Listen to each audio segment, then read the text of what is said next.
The reasons that you actually want to quit the trumpet may not be that you're incapable of actually playing the trumpet. It might be that no one ever showed you the best way that you can play the trumpet. And in today's video, we're going to talk about the 11 reasons why you struggle on the trumpet and why you want to give up and why you shouldn't give up. So, number one, struggling doesn't actually mean that you're failing on the trumpet. A lot of trumpet players interpret difficulty as evidence that they aren't talented. And what they actually don't know, they don't realize, is that you can't distinguish between the difficulty that comes from learning the instrument, the difficulty that comes from the inefficiency of technique, the difficulty that comes from a bad setup or apparatus, the difficulty that comes from practicing the wrong things incorrectly and repeating this into your playing permanently. Now, this is evident by players that think, I can't play high notes like that high G at the beginning that I did, therefore I'm a bad trumpet player. But the real question is the most useful one.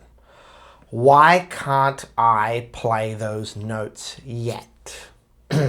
Remember, failing is only once you stop trying. Number two, you might have been taught how to practice wrong, or you've been taught a particular embouchure that doesn't work for you. Now, this is an actual huge one from trumpet playing teaching, especially teaching philosophy of trumpet playing. Many players spend years trying to force themselves into a generic ideology of what a trumpet embouchure should look like.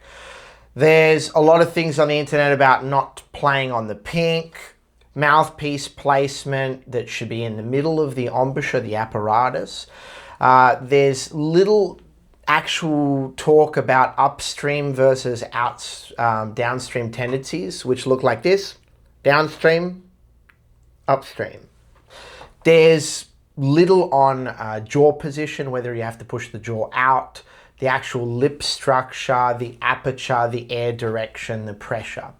Now, the relationship between the lips and the teeth are very, very important.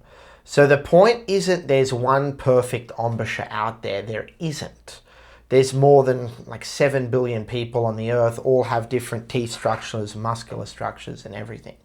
The two real rules that we need for brass playing to work is the lips must be supple. They must be able to vibrate efficiently, free of obstruction, and then the air must be continuous and conscious. Now, your autonomy, that's actually part of the instrument. This is an instrument. Look how good it sounds. Sounds great, right? It's actually you. You are the trumpet player. You are the instrument producing into the trumpet to make the same sound. And I was never actually taught this, and I've really struggled to find anything on the internet that's actually been talk about how an individual's embouchure, structure, teeth structure, goals, mindset can actually influence their decisions on growing the instrument. Now, the third thing that I want to talk about is your current limitations. Now, a lot of people, they fall into the category of being a jazz trumpet player, a classical trumpet player, an improvising trumpet player, freelance trumpet player, commercial trumpet player. You're just a trumpet player. This is the biggest one, right? Because it really technically sets you up for limitations. You're not, and your talent isn't limited. This could actually be one of your most strongest points. For example, if I play a high G today, but I can't play a high C, that doesn't necessarily mean that you're genetically incapable of playing a high C. It may actually mean that you haven't developed the right coordination required to play it efficiently. The first time you pick up the trumpet, and my father actually did this, he was like, "Son, give me the trumpet." Gave the trumpet, gave it to him, and he just overblew the trumpet. He thought that It was all about blowing as much air into the trumpet as physically possible and trying to straighten the thing. And he could barely make a sound. It was a whole lot of air just coming out at the end. Then my entire life has been actually putting as least amount of effort and energy into the trumpet with the most bang for buck. And that kind of opens the door up to kind of some hope without making unrealistic promises to yourself. That, oh, I might get it tomorrow, I might get it next week, I might get it in the next month. I think the biggest misinterpretation is everyone's on the internet trying to improve their upper register and play the most highest note that they physically can. And no one's actually out there trying to improve their middle comfortable playing register. Remember, they're actually built together. One can't move without the other. So focus on the lower point, and this will definitely yield you a lot of improvement. Now, this idea can be thrown to range, endurance, flexibility, articulation, sound, consistency, soft playing, high register playing, a whole lot of different things. And that kind of brings us into number 4. Stop judging yourself against other trumpet players.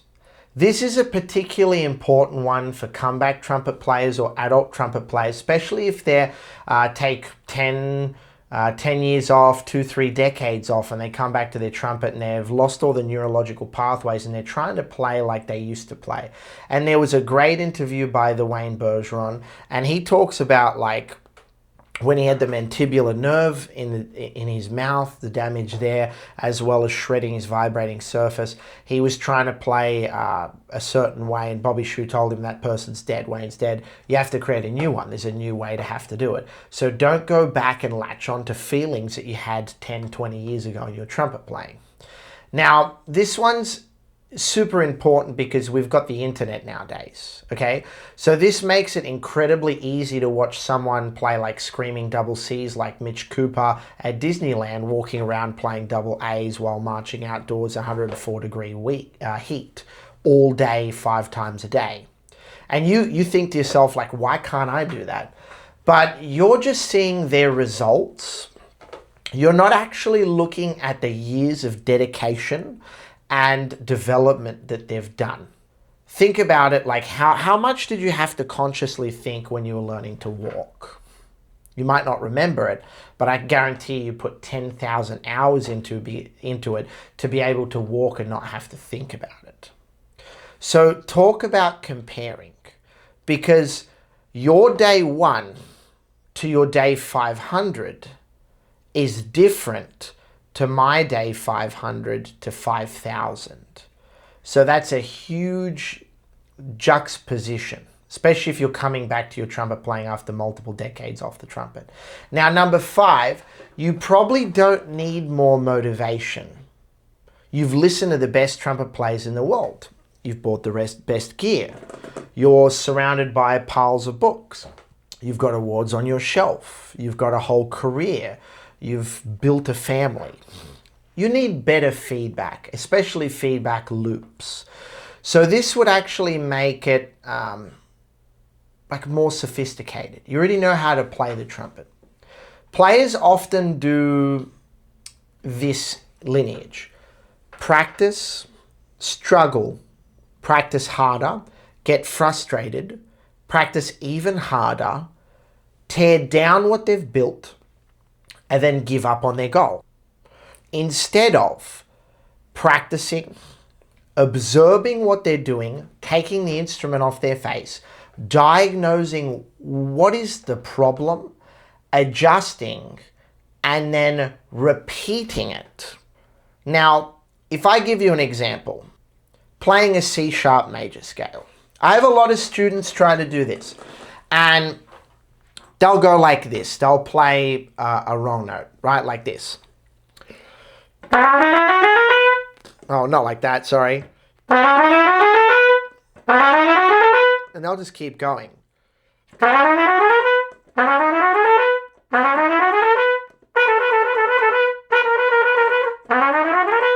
And then they'll finally get it. They'll like finally figure it out. Then player 2 student goes, okay, what did I do? What mistake did I do? Okay, tone, tone, semitone, tone, tone, tone, tone, semitone, right? So it has to have a C natural. And then they've fixed it. They haven't burnt their chops. They haven't gotten frustrated. They've taken the logical approach towards it, often solving that issue. Like someone learning how to double tongue.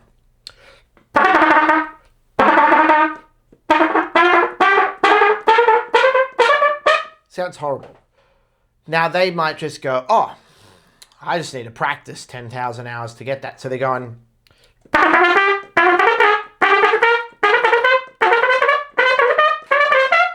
Sounds horrible.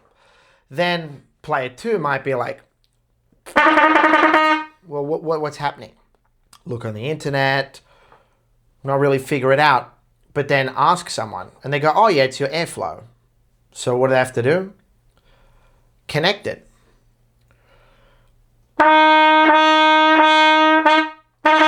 And they're going, oh, okay, I'm stopping the air there. I have to continue the air.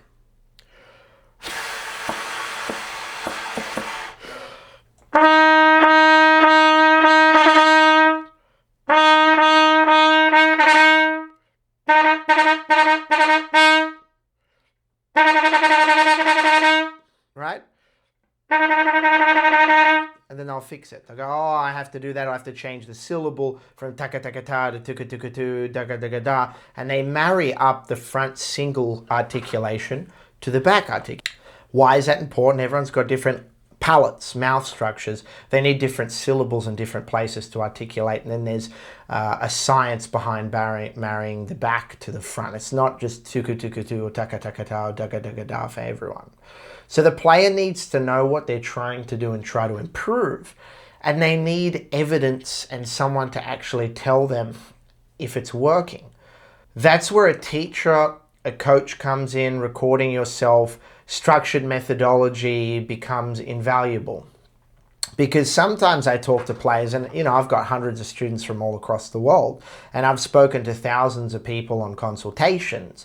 And most of them come and have literally no clue why they can't do anything or if they have any problems. They're just like, I've plateaued. I don't know what to do to get to the next level. And that's where number 6 comes in. Don't confuse fatigue with progress. This is actually a very trumpet-specific talking point. Now, a player finishes a brutal 2-hour session and thinks, wow, I worked incredibly hard today, so I must be improving. Now that's actually not necessarily true, because you can actually ask yourself, did your sound improve? Did your range improve? Did your efficiency improve? Did your endurance improve? Did your coordination improve? Can you reproduce what you did today and what you practiced today tomorrow? We've always got to focus on setting goals, turning around, seeing how far we've come. A lot of people look at this goal of I want to be able to play a double high C, I want to be able to play the Brandenburg Concerto, I want to play the Haydn or the Hummel, and they put all this work and effort and they're like, man, I'm going to give up, I'm not going to do it. They're that close to success and they give up and they don't turn around and look at the view that they did. And this is something that I learned from James Morrison when I studied with him for 3 years. That you've got to stop, turn around, see how far you've actually come from. Because if you look back, man, 15 years ago, 20 years ago, I don't even know, I could barely even hold the trumpet. I was walking home with an Olds recording NA10M from school and my parents were going, what is that thing? Why did you bring it home? Remember, effort and progress are not the same thing. There's no participation awards in trumpet playing. Now, number 7, sometimes you need to stop trying to play harder. Now, trumpet players often respond with to difficulty with a lot of different things, especially if you're at a gig, you can't hear yourself, you're over practicing at home. They use more pressure, more air, more tension, and we'll talk a little bit about tension versus engagement in a second. But more muscular effort, more volume. They think that simply playing louder is going to be able to achieve some results. And sometimes that creates a vicious cycle. The try harder, the more inefficient the embouchure becomes, the mechanics become. They blow harder, they try harder. It creates this vicious circle. Trying harder, reducing inefficiency, the mechanics become harder. They pull the trumpet through their face and they mess it up. Now, your alternative concept could be, how can I force this note? You shouldn't ask that. You should ask, what would allow the note to happen with the least amount of work or the least amount of unnecessary work? Now, tension and engagement. A lot of people come to me and go, Harrison, I've got tension in my upper body. I've got tension in my embouchure. They don't know what engagement is. So tension. So this is incorrect tension.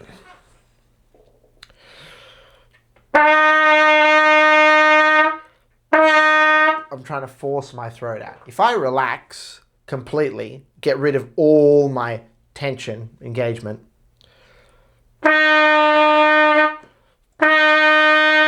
there's nothing to hold the note there. It's like a seal flapping in the breeze. We want to be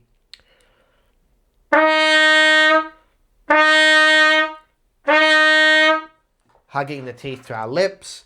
We want to be thinking about the air moving efficiently in the instrument, engagement in the abdominal region, the tongue edge. That is engagement versus tension in a nutshell, in a very hyper-focused way. Now, number 8. Your relationship with the actual trumpet is huge. Now, let's get into the emotions of that. Some players start because they love the trumpet. They hear the trumpet. The first time I heard the trumpet, I heard Louis Armstrong playing La Vie en Rose on the radio. I think I was like in the car, early 2000s, and I just fell in love with it. Some players actually forget the reason they picked up the trumpet. Whether they fell in love with jazz, classical music, DCI, marching bands, improvising big bands, film scores, playing with friends, performing, you can never forget that. Because somewhere along the way, trumpet becomes I haven't practiced in a week. I need to practice. And they pick the trumpet up and they want to check a box that they spent the day practicing, and they forget the reason why we practice. And the reason that we practice is to perform, to share music with others. Instead of being like, I have to practice today, I get the luxury of being able to play. Because that's like rediscovering the reason why you picked this instrument up 40 years ago, 20 years ago. Who are the players you listen to? Who do you like listening to? Now, number 9, you don't have to become the best trumpet player in the world. And that's actually a really important counterpoint. Because maybe someone's goal is simply to play confidently and comfortably in a community band. Play lead trumpet in a community big band. Play lead trumpet in a big band. Play in a jazz setting again. Play Christmas gigs. Play for kids. Play for performance. Without having anxiety. Finally being able to play above the staff comfortably. Finally being able to play the Carnival of Venice. Finally being able to play, a Peppa Pig song for their grandkids. Now, success doesn't come from being a professional. The trumpet should serve the life that you actually want to live. It should be like, I get a luxury to be able to share music, because it is a luxury to be able to play music. Think about all the people that don't play music anymore. They never got the opportunity to get music. And number 10, plateaus are extremely normal. Now, you could explain that improving is not a linear line like this across the screen here.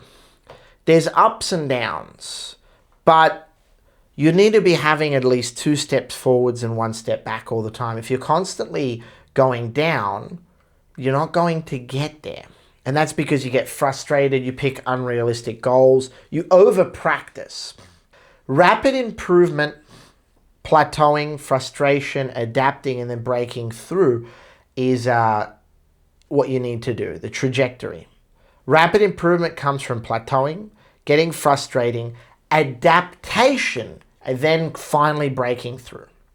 So the plateau can feel like maybe I'm getting worse on the trumpet, when it's actually something like my old coordination isn't sufficient for the next level of music that I want to play.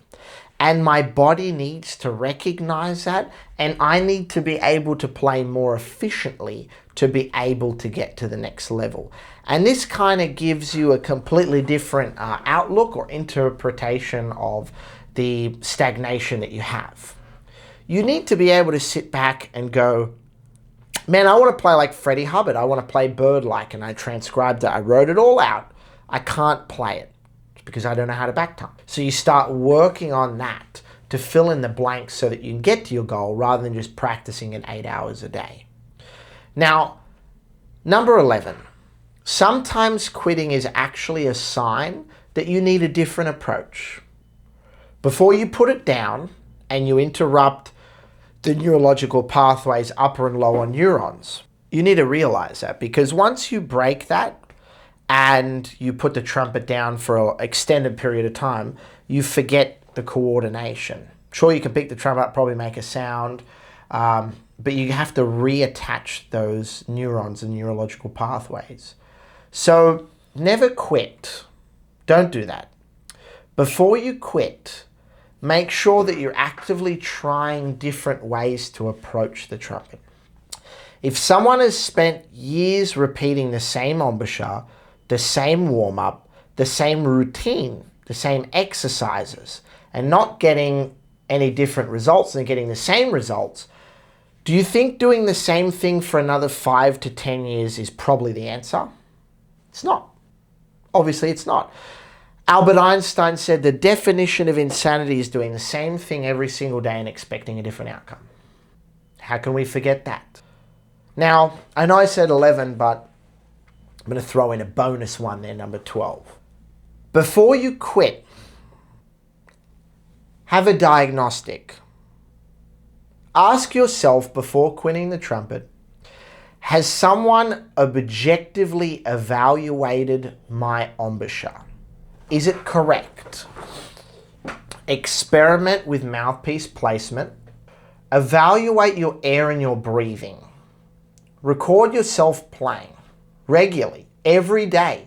We've got phones in our pockets. You can record yourself, watch back. Look at unnecessary tension, identify it, practice in front of a mirror and try and get rid of it. Change your practice structure. Try and find a routine, practice it often. Practice the things that you struggle at and improve them. Also practice the things that you're good at the end of the practice session so you're leaving happy. Try a different teacher. Work systematically on your weaknesses. Write it down in a book. Track it. Give a new approach enough time that actually works. Whenever changing a mouthpiece or gear or changing methodologies, do what athletes do. Try it for 3 or 4 months, then allow your body to adjust to the new equipment or the new routine, and then give yourself a set goal and be like, if it's not working by then, get rid of it. Remember why you actually started the trumpet, because that is a huge thing. And if you still want to quit and you've genuinely explored those things and that's your decision to put the trumpet down, don't quit, because you've mistakenly concluded that you're incapable of doing something that you simply haven't learned to do. That's my parting wisdom for you today. Because the reasons that you shouldn't quit the trumpet, number 1, struggling doesn't mean you're failing. Number 2, your embouchure may not be the problem you think it is. Number 3, technique can be mistaken for lack of talent. Number 4, stop comparing your journey with someone else's. Number 5, more effort doesn't always equal more progress. Number 6, fatigue isn't necessarily improvement. Don't play till fatigue. Number 7, Plateaus are part of development. Number 8, you need a different way to approach the trumpet, not more practice. Number 9, reconnect with the reason why you actually started to learn the trumpet. Don't forget that. Number 10, don't quit until you've discovered what you're actually capable of doing. That's a huge thing, because maybe you're not a bad trumpet player. Maybe you've just been trying to solve the wrong problems. See you later, everyone. This is Harrison Ball. Make sure not to miss any of my videos. You follow my page right there. We're going to be talking a lot about trumpet playing on here. See you later.